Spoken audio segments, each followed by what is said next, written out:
Greetings and welcome to this class, the second class, and we are looking today at how relationships affect communication. But first of all, I hope you had a good time looking through the other class about the introduction elements of communication, how to be an effective communicator.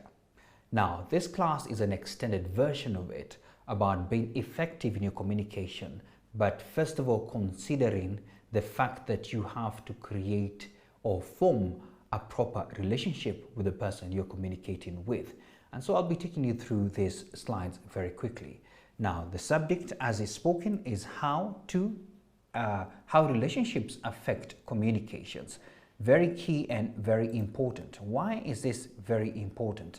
Number one, as you can see, communications, first of all, happens between people. Communication happens between people, and for that purpose then you need to always realize that you're speaking to someone, whether it's on an email that you're writing, whether it's a message that you're writing, or whether you have appeared on an interview. You need to always remember that you're speaking before someone. One of the key mistakes that people do, especially in writing, is never to reflect back on how such a message reads to them. Now, the secret to all of this is before you send any message, ask yourself by reading through that same message how you would receive it. Was the person courteous enough? Was the person impressive enough for them to, really feel that like they need to reply to you? And so it is very important constantly to always think of the person who is receiving that message. And so before sending any communication, consider your relationship with the receiver. Remember, you're exchanging messages. How is it being received? Second thing that we can look at is the three components that really fly along business communication. Number one is to build a relationship. How you do that is the courtesy you show in the process of speaking to the person who is receiving that message. Number one, and number two is thinking ahead. And by thinking ahead is how will this message be received? How will it be received? And I must give it to you that you want to look at that message by yourself first before sending it. And finally, what are the results that you intend or expect from that particular person receiving? That's how you establish a relationship at first, even before you meet the person or even when you meet the person at first. Later on in these classes, we shall be talking about, how you do your verbal communications, non-verbals, whenever you're invited for interviews or whenever you've gone to pitch. As we said, we're preparing you for either way. And so you want to prepare yourself to always, first of all, reason out by thinking about the person who is receiving any message that you are sending. I hope that's quite clear. Secret, read what you are about to send.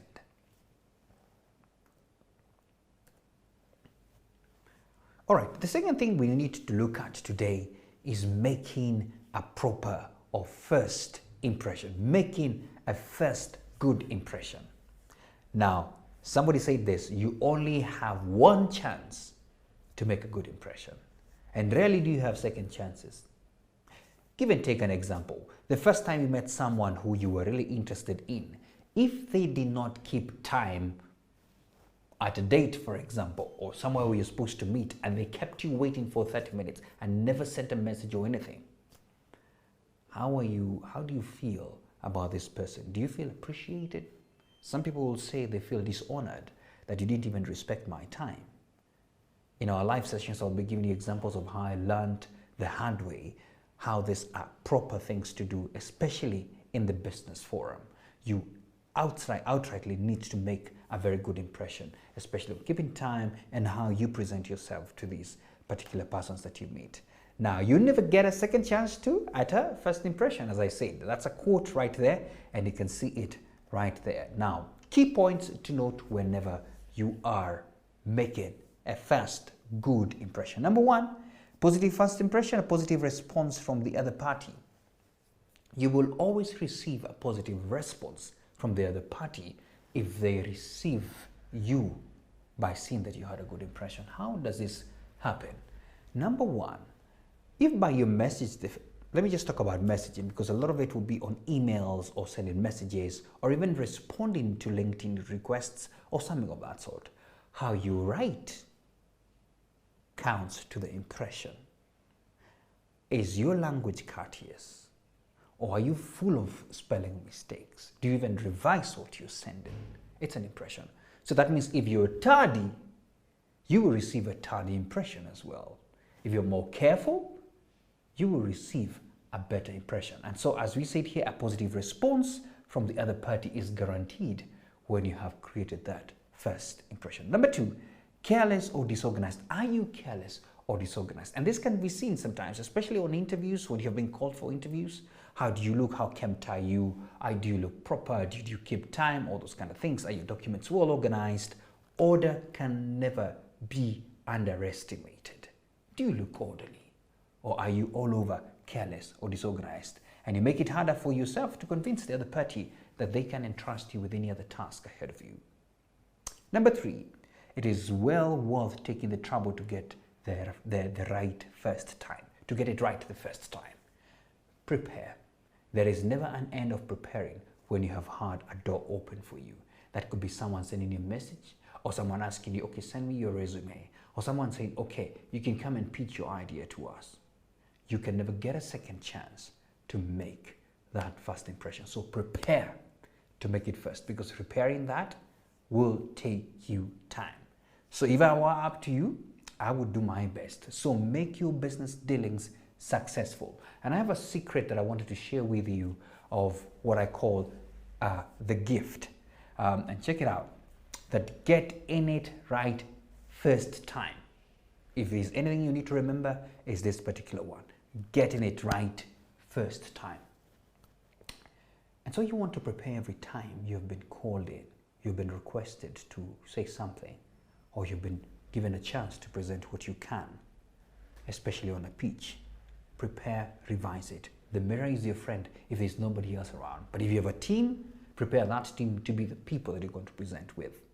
So remember those 2 things. First of all, creating that relationship with the person who's receiving the message and making a first good impression. We shall expound way further and answer any other questions on how to do these kind of things on our live sessions. But I want to leave you with a video that just really talks a little about more of what we've just spoken about. Check it out.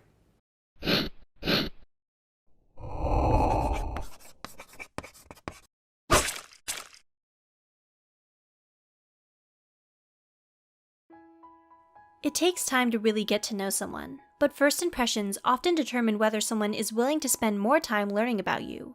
In fact, people's first impressions are made within 7 seconds of meeting someone new. The details that someone takes in about you all factor into how they perceive you to be. Whether you ace that job interview or score a second date, all depends on how you project yourself. Here are some tips on how to make a good impression. 1. Be enthusiastic. Show interest in the person you meet. Don't hold back or be afraid to show that you're excited about something. In fact, people often see passion as a charming sign of strength and inspiration. Showing your enthusiasm by smiling or incorporating friendly humor will make you seem approachable and easygoing. 2. Show respect. People want to feel respected before they reciprocate it. Be polite and show manners with please and thank you. And don't just focus your manners towards the person you meet. Make sure to treat everyone around you well, too, as it shows a lot about who you are. For example, if you're out for dinner, be sure to treat your waiters well, not only your date. 3. Be open to new ideas. Openness is an inviting trait, so give new experiences a shot. You don't have to lie and be enthusiastic about it if you didn't enjoy it, but let people know that you're willing to try something new with them. This will also encourage them to be open to your suggestions as well. Engaging in new activity together is a great conversation starter and can create a sense of closeness. 4. Be positive. Although life can be challenging, if you're able to make every moment count and find the good even within the bad, people will be drawn to your resilience. You shouldn't be a blind optimist, but having a positive outlook, despite any hardships, makes you seem dependable. 5. Realize it's not all about you. It's great to show off your strengths when meeting someone new, but people also like to see a degree of humility, because it shows that you understand there's always room for improvement. There's a difference between confidence and self-centeredness. To avoid seeming conceited, focus on larger concerns in the world, and be sure you're letting the other person participate equally in the conversation. 6. Try to avoid the bad days. Timing plays an important role, and while there's only so much we can control, if something unfortunate happens that deeply affects you, you're not obliged to follow through with a scheduled meeting on the same day. Instead, you can bring up the issue and set up another time. Let them know your time with them is valuable to you, so you don't want to let unfavorable aspects of your life to affect them or make them uncomfortable. It'll show wise judgment on your part and demonstrate your ability to communicate effectively. 7. Pay attention to your body language. Body language has 4 times the influence on first impressions than the words that come out of your mouth. It's important to be aware of the way you present yourself. Make sure your posture is good, make strong eye contact, and lean forward to express interest. It's not the end of the world if you don't make a good first impression, even if you meet with someone important, but don't feel like you have to be someone else. There will always be more opportunities to connect with other people. What do you do that helps you make a good impression? If you enjoyed this video, be sure to check out our website as well as our other social media, and don't forget to subscribe. Thanks for watching!